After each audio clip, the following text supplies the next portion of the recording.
If you're looking for a gift for your loved ones, no, sa mga girlfriends ninyo, mother, pamangkin, mga dalaging pamangkin, guys, ito oh, lips glaze chocolate. Oh, meron na limang lip glaze of different colors sa loob. So, damit yun. Ayan guys, so this is number 1. Ayan guys, oh, pag ang kulay number 3, talagang brown talaga siya. Ang kulay-kulay niya. Number 1, number 2, number 3, number 4, number 5. Walang transfer sa yung tissue kasi tuyot na, okay? Kiss, wala. Wala ding lag kiss. Smudge proof, wala. Pero guys, natatanggal siya. Ay, hindi din. Hindi masyado. Okay, so ibig kaya. Wala din. Ay, ito.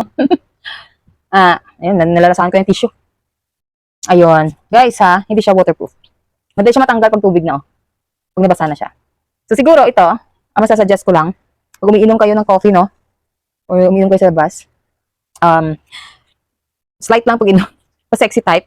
And then, wag niyo siyang igano ng dila nyo or ng bibig nyo. Hayaan niyo muna siya ulit matuyot bago niyo siya dilawin. At wag niyo dilaan yung bibig nyo. Okay? So, hindi siya hindi siya waterproof. Matatanggal siya. Oh my, gusto ko yung panregaluhan. Matutuwa na sila nito. Ang gaganda ng mga kulay, eh. 79 pesos ito. Magandang panregalo to. Kala nila tsokolate ang regalo mo. Yun pala lip tint. O, diba? So, yun lang. Thank you so much for watching. Bye!